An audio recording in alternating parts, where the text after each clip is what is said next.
يا ربنا لك الحمد كما ينبغي لجلال وجهك ولعظيم سلطانك سبحانك لا نحصي ثناء عليك أنت كما أثنيت على نفسك فلك الحمد حتى ترضى ولك الحمد إذا رضيت ولك الحمد بعد رضا اللهم صل وسلم على سيدنا محمد في الأولين صل وسلم على سيدنا محمد في الآخرين وصل وسلم على سيدنا محمد في كل وقت وحين وصل وسلم على سيدنا محمد في الملأ الأعلى إلى يوم الدين وصل وسلم على سيدنا محمد حتى ترث الأرض ومن عليها وأنت اللهم إنا نستحفظك ونستودعك أدياننا وأبداننا وأنفسنا وأهلنا وأولادنا وأموالنا وكل شيء أعطيتنا اللهم اجعلنا وإياهم في كنافك وأمانك وجوارك وعياذك من كل شيطان مريد وجبار عنيد وذي عين وذي باهن من شر كل ذي شر إنك على كل شيء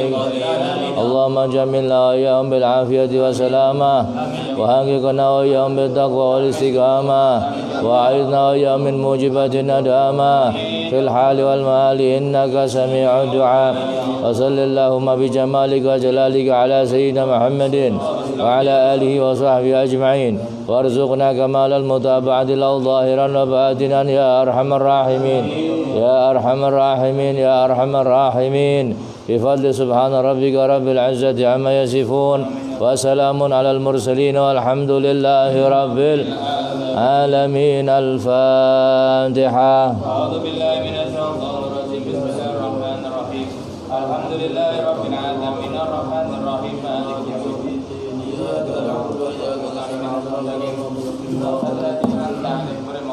عليهم ولا الضالين آمين. بسم الله الرحمن الرحيم نويت تعلم وتعليم وتذكر وتذكيرا والاستفادة والحث على التمسك بكتاب الله صلى الله عليه وسلم والدعاء إلى الهدى والدلالة على الخير وابتغاء وجه الله ومرضاته وقربه وجهه سبحانه وتعالى سبحانك لا علم لنا إلا ما علمتنا إنك أنت العليم الحكيم اللهم أخرجنا من ظلمات الوهم وأكرمنا بنور الفهم وافتح علينا بمعرفة العلم وحسن أخلاقنا بالحلم وسهل لنا أبواب فضلك وانشر علينا من خزائن رحمتك يا أرحم الراحمين اللهم ألهمني علما أعرف به أوامرك وأعرف به itu kecil yang ada titik hitamnya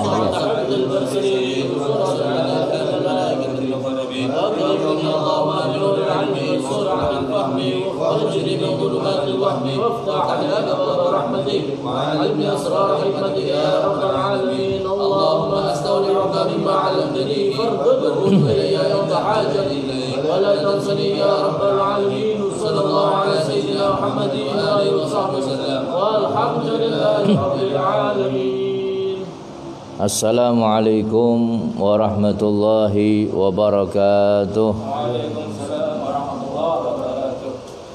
Bismillah walhamdulillah wassalatu wassalamu ala rasulillah Sayyidina Muhammad ibn Abdullah wa ala alihi wa sahbihi wa mawalah.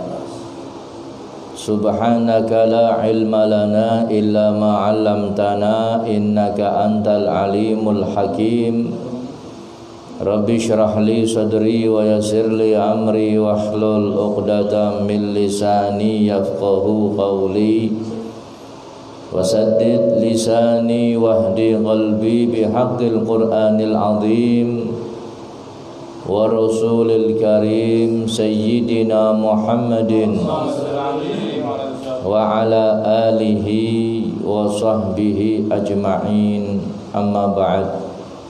Qala musannif rahimahullahu ta'ala wa nafa'ana bihi wa bi'ulumihi fid dharain amin ya rabbal alamin. Wa khussan nisa'u min ahli baitika bimazidi hifdhin wa tafaqqudin.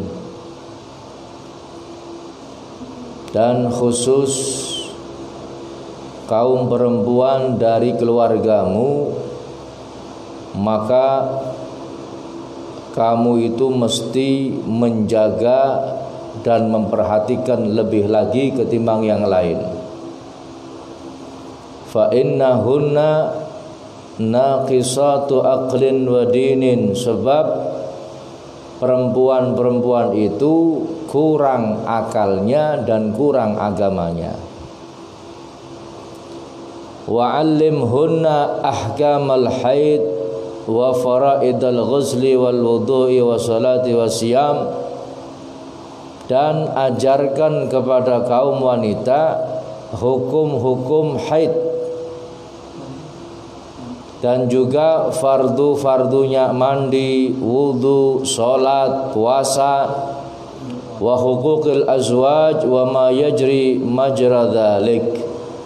Begitu pula ajarkan kepada mereka hak-hak suami dan apa-apa yang seharusnya mereka ketahui daripada kewajiban-kewajiban seorang istri kepada suami. Wa qad tattasi'u ra'iyatu ba'dil 'ibad kas-salatin wal ulama, dan lebih luas lagi orang yang memimpin sebagian hamba seperti para raja, para pemimpin ataupun ulama. Wa kullu ra'in mas'ulun an ra'iyatihi, dan setiap pemimpin akan dimintai pertanggungjawaban atas apa yang dipimpinnya. Wa qala ta'ala, Allah Subhanahu wa ta'ala berfirman, innallaha ya'muru bil adli wal ihsan, sesungguhnya Allah memerintahkan, Allah mengharuskan, memerintahkan kepada kita dengan keadilan dan juga kebaikan. Al-ayah. Wa qala alaihi salatu wassalam, dan bersabda baginda agung Nabi Muhammad sallallahu alaihi wasallam, Allahumma ya Allah, man waliya min amri ummati syai'an farafaqa bihim farfuq bih. Ya Allah, barang siapa yang diberi tugas untuk mengurusi umatku kemudian memudahkan urusannya, maka lemah lembutlah kepadanya atau mudahkanlah urusan dia. Wa man syaqqa alaihim, dan barang siapa yang mempersulit umat Rasulullah, fasyuqqa alaih, maka persulitlah orang tersebut.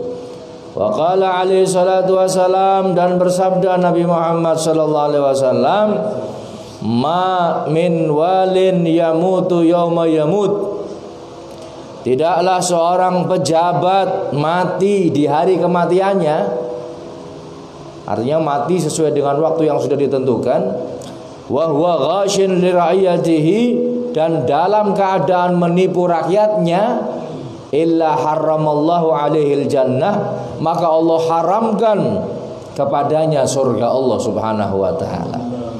Na'udzubillahi min dzalik. Hadirin bapak-bapak, ibu-ibu, saudara dan saudari sekalian yang dirahmati Allah Subhanahu wa taala, dimanapun panjenengan berada, alhamdulillah malam ini kita bertemu kembali dalam rutinan pengajian kita, tepatnya pada hari Jumat malam Sabtu tanggal 27 Maret 2020 atau bertepatan dengan malam 3 Sya'ban 1441 Hijriah. Alhamdulillah, walaupun kita bertemu hanya di dunia maya, mudah-mudahan tidak mengurangi manfaat yang akan kita dapatkan, baik manfaat dalam urusan dunia maupun manfaat dalam urusan akhirat. Amin ya rabbal alamin. Kemarin kita telah menjelaskan tentang masalah tanggung jawab seorang ayah atau seorang suami atau seorang kepala rumah tangga atau kepala keluarga di dalam memberikan hak-hak yang seharusnya dikeluarkan kepada mereka. Begitu pula kewajiban seorang ayah, seorang kepala keluarga untuk mendidik istri dan anak-anaknya yang tidak boleh dilalaikan. Sebab yang demikian itu besok di akhirat akan dimintai pertanggungjawaban oleh Allah Subhanahu wa ta'ala. Dan yang perlu diperhatikan lebih ya, adalah kaum perempuan, hadirin. Kaum perempuan ini perlu diperhatikan lebih, perlu diawasi lebih ya. Kenapa demikian? Sebab kaum wanita kurang akalnya dan kurang agamanya. Ketika kita punya anggota keluarga yang laki-laki, kita perhatikan haknya kita tunaikan, kewajiban-kewajiban kita tunaikan kepada mereka. Kita nafkahi, kita kasih pendidikan dan lain sebagainya. Dan apabila ada anggota keluarga yang perempuan, maka harus lebih diperhatikan ya, ini wajib.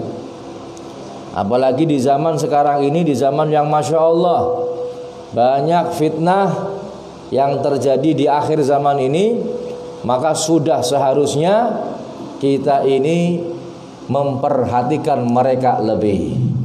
Ajarkan kepada mereka kaum wanita hukum-hukum haid. Ajarkan kepada mereka. Loh Beb, bagaimana saya ngajari? Saya kan laki-laki nggak haid, makanya belajar juga laki-laki. Tujuannya apa? Tujuannya untuk mengajarkan istri dan anak perempuan kita. Kalaupun kita nggak bisa ngajari mereka tentang hukum haid, jangan halangi mereka untuk belajar ilmu agama. Ini penting, hadirin.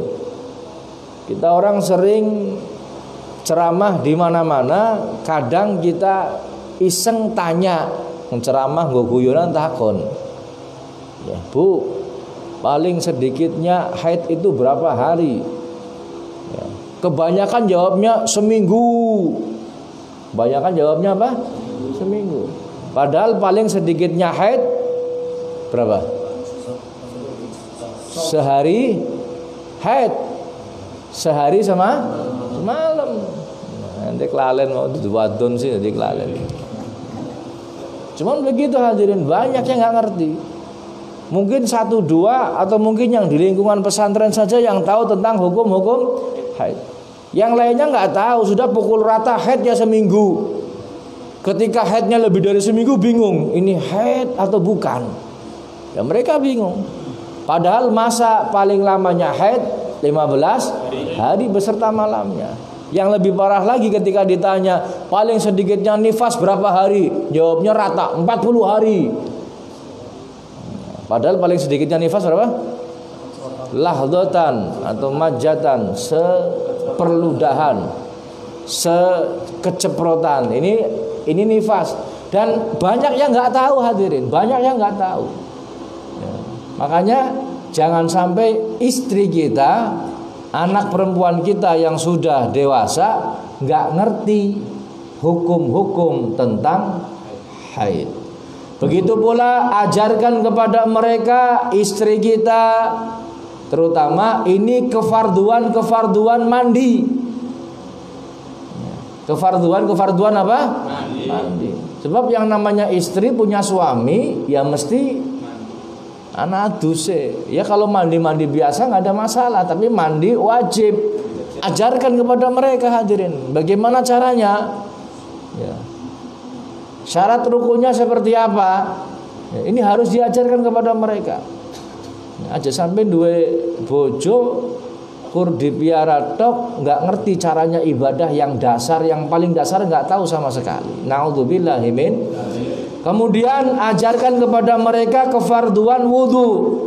Rukun-rukunnya wudu, fardunya sholat, puasa, dan juga hak-haknya suami harus diajarkan kepada istri-istri kita. Sebenarnya hadirin, kalau pasangan suami istri sebelum menikah mempelajari hukum-hukum tentang menikah, hak kewajibannya suami dan istri, insya Allah rumah tangga berjalan, selalu akan diberikan sakinah, mawaddah, warahmah. Tapi kadang-kadang banyak keluarga yang berantakan. Kenapa? Faktor utamanya adalah mereka tidak tahu tentang masalah kehidupan rumah tangga. Dan mereka nggak pernah duduk di majelis dengar cerita bagaimana kehidupan Nabi Muhammad SAW. Oh beb, yang ngerti ilmu agama juga banyak yang cerai. Sekalipun mereka cerai, kalau ngerti ilmunya, insya Allah cerainya pun dengan baik, nggak sembarangan. Kawinnya baik, cerainya pun baik. Tapi kalau nggak punya istri, nggak punya ilmu, hadirin, amburadul. Naudzubillahi min dzalik.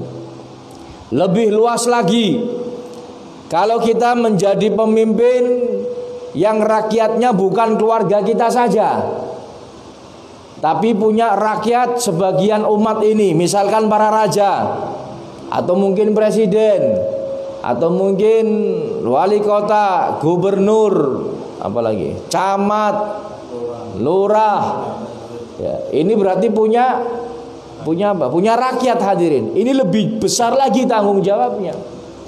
Makanya ulama-ulama terdahulu mereka itu enggan, nggak mau jadi pemimpin.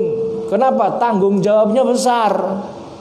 Lawang kadang-kadang napa nggih, mimpin keluarganya sendiri saja belum becus. Ya ini suruh mimpin orang yang lebih banyak, akan dimintai pertanggungjawaban, hadirin. Sahabat Umar ini ketakutan ketika jadi pemimpin.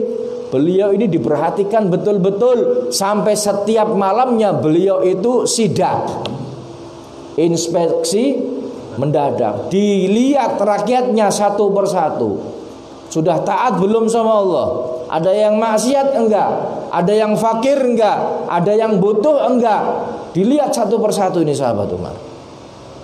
Sampai beliau kadang-kadang nangis kalau sampai jangankan manusia, ada keledai jatuh karena jalanan yang berlubang sehingga menyebabkan celakanya seekor keledai.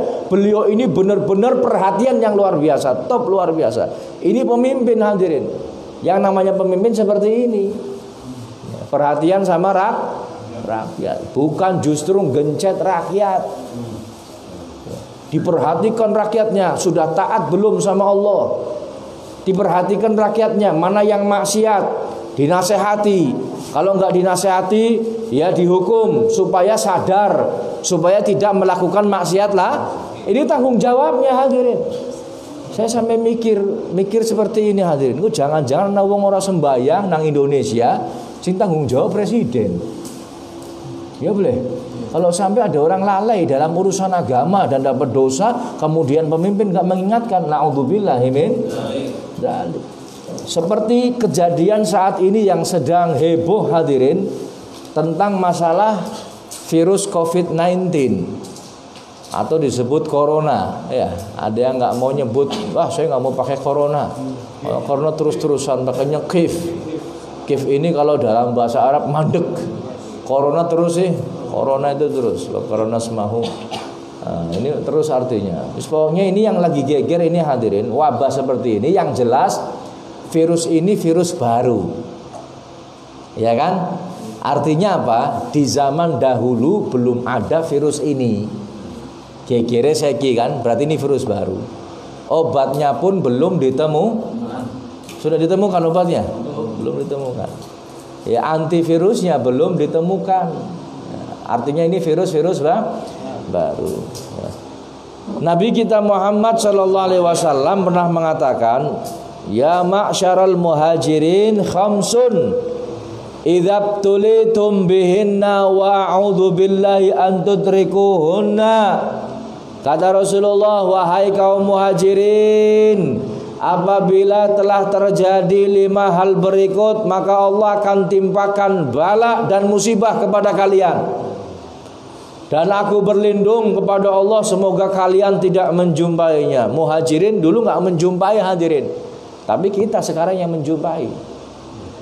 Kita yang menjumpai.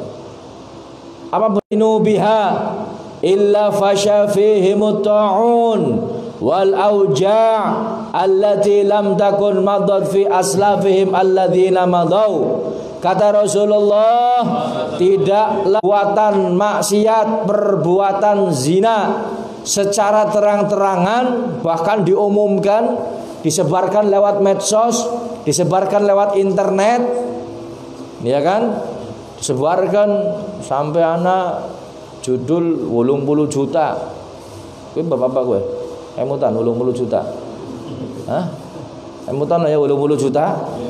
Diekspos sampai semua orang tahu hadirin. Jadi konsumsi orang banyak. Dan mereka bangga yang semacam itu, bangga. Ketika dihukum cekal polisi, cengar-cengir, dilepaskan ya seperti itu lagi.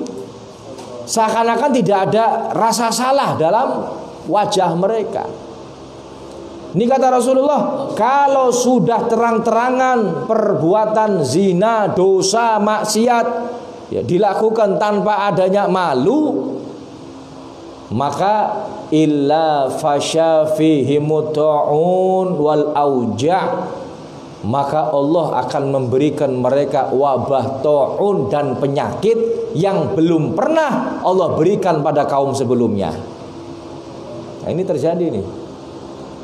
Artinya maksiat ini terang-terangan hadirin. Saya setuju pemerintah menganjurkan lockdown, menganjurkan isolasi, menganjurkan social distancing, apa istilah-istilah sing keren mana apa? Menganjurkan karantina, menganjurkan, setuju, saya dukung penuh langkah pemerintah. Cuman hadirin yang dirahmati Allah, sebenarnya langkah preventif itu bukan hanya itu saja secara zahir. Langkah preventif adalah langkah pencegahannya. Preventif ngerti Cong? Orang ngerti pencegahan ya. Langkah pencegah bukan hanya itu hadirin. Sumbernya ini yang akan menyebabkan Allah menurunkan bala wabah penyakit ini juga dihentikan. Bukan yang di lockdown ini bukan hanya orang nggak boleh ketemu, pengajian nggak boleh, kerumunan massa nggak boleh, tapi ternyata tempat maksiat dibuka. Sama aja bohong hadirin. Ketika tempat maksiat apapun bentuknya, mau dikemas dengan bentuk apapun, masih tetap dibuka dan diizinkan, dilegalkan, dibiarkan oleh penguasa-penguasa kita, oleh pemimpin-pemimpin kita, maka virus-virus yang lain mungkin bukan COVID-19 saja, mungkin ada COVID-20, COVID-25, COVID-30, wallahu a'lam sudah. Ini baru 19. Baru berapa? 19. Kalau yang seperti ini nggak ditutup selama-lamanya, jangan salahkan atau jangan heran panjenengan akan melihat penyakit yang lebih aneh lagi.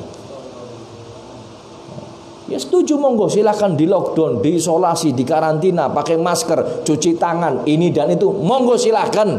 Saya dukung penuh 100%. Tapi pencegahan yang semacam ini juga harus dilakukan. Jangan geger, penyakit seperti ini semuanya ditutup. Alhamdulillah sih maksiat juga ditutup hadirin. Cuman yang saya khawatirkan, ini selesai virus, buka lagi. Ini yang saya khawatirkan. Kalau buka lagi, ya ini berarti mengundang apa? Mengundang azab Allah, mengundang wabah penyakit berikutnya, mengundang virus-virus aneh berikutnya yang akan mencelakai manusia. Na'udzubillahi min dzalik. Makanya hadirin yang dirahmati Allah, ya, jaga yang semacam ini. Ini tugasnya pemimpin, siapapun orangnya. Mulai dari tingkat RT sampai presiden. Ketika tempat-tempat maksiat masih dibuka, ketika tempat-tempat maksiat masih terang-terangan, ketika tempat-tempat maksiat itu dilegalkan atau mungkin dibiarkan.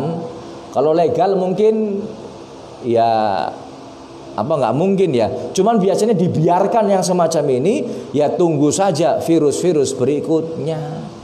Paham ya? Ini yang pertama. Kemudian yang kedua, Nabi mengatakan walam yangqusul mikyala wal mizan, dan tidaklah mereka mengurangi takaran dan timbangan. Mengurangi apa? Takaran dan timbangan. Kadang-kadang timbangannya wis dicurangi, takarannya dikurangi hadirin. Takarannya apa? Dikurangi, timbangannya dikurangi, takarannya juga dikurangi. Ya, ini jangan apa istilah, jangan diremehkan yang semacam ini. Ning ora kayak ora libati. Ya. Oke, betul, kalau dampaknya untuk panjenengan sendiri nggak ada masalah hadirin. Dampaknya untuk semua. Ketika mereka mengurangi takaran dan timbangan, illa ukhidhu bisinin wa syiddatil mauna wa jawri sultan alaihim. Maka apa dampaknya? Allah akan menimpakan kekeringan atau kemarau yang berkepanjangan, kemudian harga kebutuhan pokok tinggi melambung, dan kemudian Allah akan berikan pemimpin yang zalim kepada mereka. Ini terjadi hadirin. Yang semacam ini terjadi.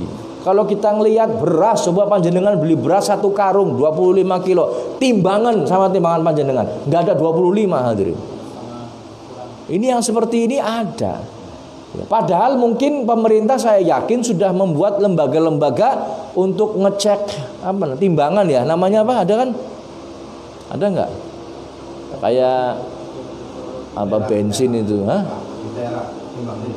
Iya, di apa namanya itu ada yang untuk ngecek itu. Sebenarnya harus ada hadirin. Ya. Sebab kalau yang semacam ini tidak diatur oleh penguasa, yang dikhawatirkan dampaknya untuk semuanya. Kalau dampaknya untuk dianya sendiri nggak ada masalah, kita yang kena hadirin.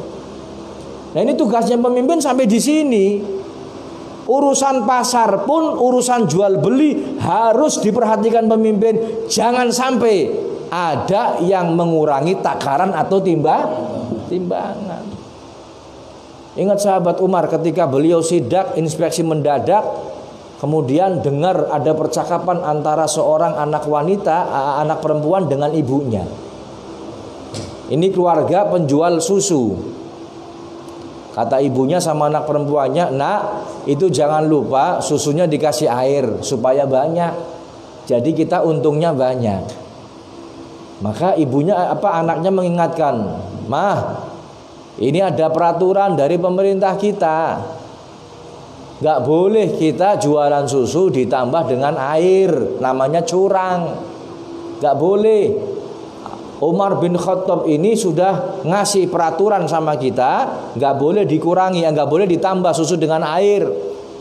Kata ibunya, "Sudah, Khalifah Amirul Mukminin Umar bin Khattab gak ngelihat kita, jangan khawatir." Ini padahal sahabat Umar sedang nguping di luar. Kata anaknya, "Mah, memang betul Umar bin Khattab ini gak melihat kita, tapi Tuhannya Umar bin Khattab melihat kita. Allah melihat kita." Lo lihat hadirin yang dirahmati Allah. Ini artinya apa? Urusan jual susu saja diatur sama presiden. Jual apa? Susu diatur sama, nggak boleh dicampur air, namanya curang. Sekarang luar biasa, bukan susu saja yang dicampur dengan air hadirin. Dodol cumi dicampur banyu. Jadi timbangannya lebih coba mana perdagangan mana yang nggak curang?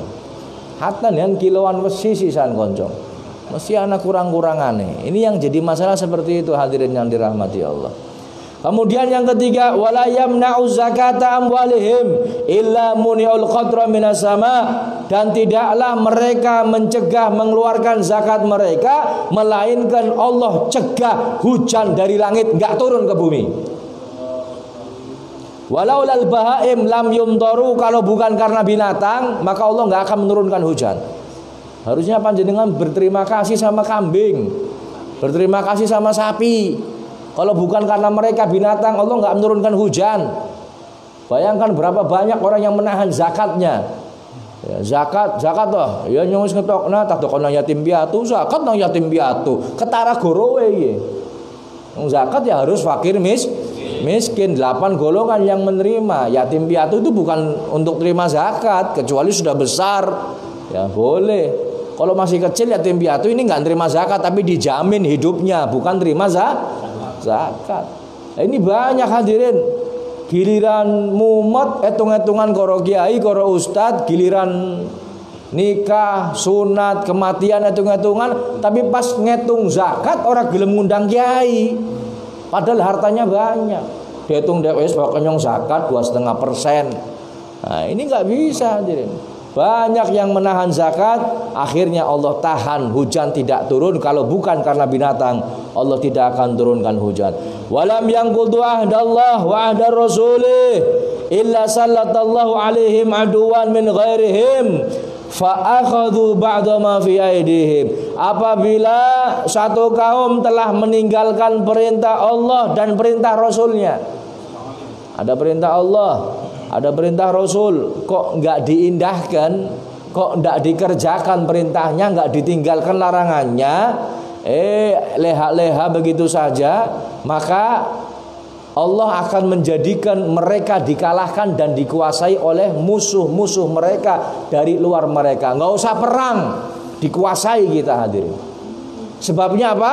Kita nggak pakai hukum Allah, meninggalkan perintah Allah dan melakukan larangan Allah. Ini karena kita ini, hadirin.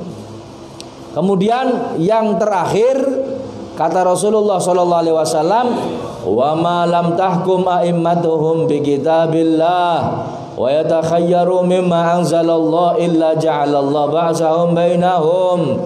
Kata Rasulullah, apabila satu kaum penguasanya, pemimpin mereka tidak lagi memerintah dengan adil sesuai dengan petunjuk Al-Quran dan lebih menuruti hawa nafsu mereka, maka Allah akan menjadikan kaum tersebut saling bertengkar, saling berperang, dan saling menyerang. Bukan kalah dengan musuh, tapi dalamnya, internalnya, rakyatnya sendiri perang sendiri, gontok-gontokan, saling membunuh, saling mencaci, dan perang saudara antar mereka sendiri. Na'udzubillahi min. Nah, ini kadang-kadang hadirin, ya, kadang-kadang Al-Quran dan juga ajaran Nabi Muhammad ditinggalkan begitu saja. Makanya nggak heran kalau banyak kejadian-kejadian aneh akhir-akhir ini. Tapi mudah-mudahan kita berharap apa yang terjadi akhir-akhir ini mudah-mudahan diangkat oleh Allah Subhanahu wa taala, diganti dengan keberkahan. Amin ya rabbal alamin. Intinya hadirin, pemimpin ini yang ruang lingkupnya lebih luas, maka tanggung jawabnya pun lebih besar. Kalau seandainya sampai ada orang yang meninggalkan perintah Allah, kok nggak diingatkan sama pemimpin, pemimpinnya ikut dosa. Kalau sampai ada rakyatnya melakukan perbuatan dosa dan maksiat, kok pemimpin nggak ngasih nasihat, berarti pemimpinnya ikut dosa. Kalau ada satu kaum curang dalam urusan jual beli, kok pemimpinnya nggak ngasih nasihat, nggak ngasih teguran, pemimpinnya ikut dosa. Ya, intinya hadirin, tanggung jawab pemimpin yang semacam ini lebih luas lagi.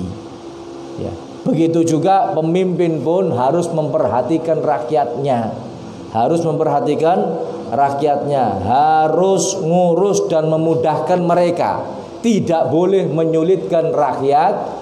Ya, ini alhamdulillah kalau kita dengar hadirin, ya kita dengar di luar sana, ya ada sebagian yang benar-benar memperhatikan rakyatnya.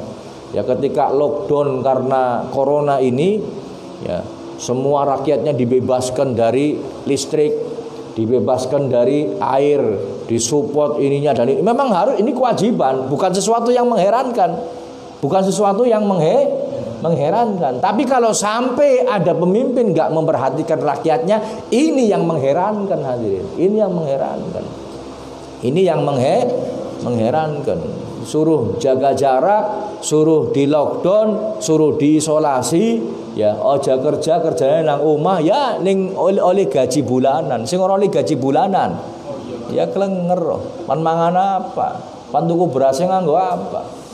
Ya. Makanya saat-saat ini hadirin banyak orang mengeluh kekurangan. Kita yang mampu, ini perbanyak sedekah. Lihat tetangga sekeliling kita.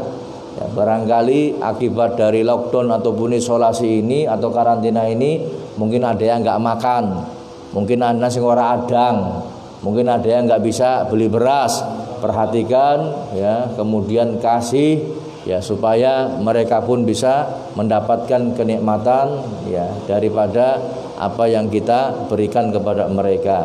Mudah-mudahan Allah berikan kita keberkahan dalam rezeki kita, amin ya rabbal.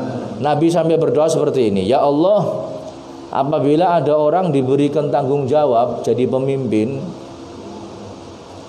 kok ternyata dia ini memudahkan rakyatnya, maka Nabi mendoakan farfuq bihi, maka mudahkan ia ya Allah. Niki doa Nabi.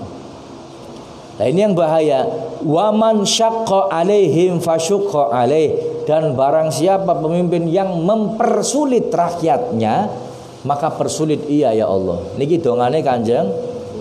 Kira-kira enaknya diamini apa mboten? Diamini. Ya Allah, apabila pemimpin-pemimpin kita memperhatikan rakyatnya, mudah-mudahan Allah Subhanahu wa taala memberikan kemudahan kepada mereka.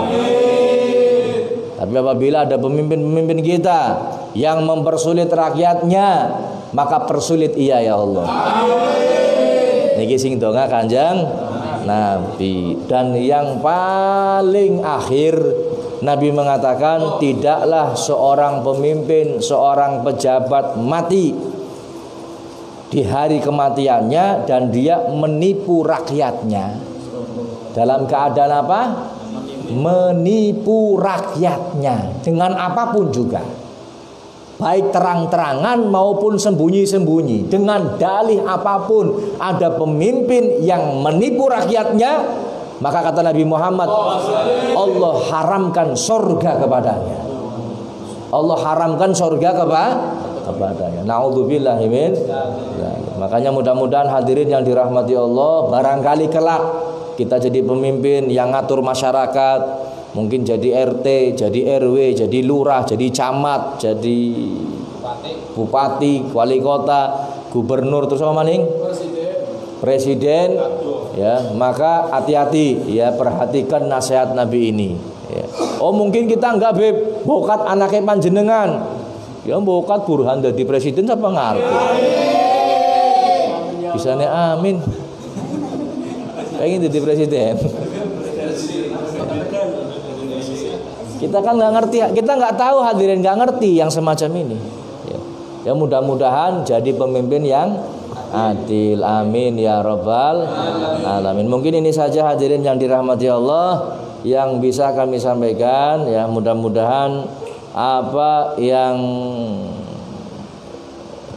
disampaikan pada malam hari ini bermanfaat untuk kita semuanya, amin ya rabbal alamin. Ini saja, Allahul muwaffiq ila aqwamit thoriq. Assalamualaikum warahmatullahi wabarakatuh.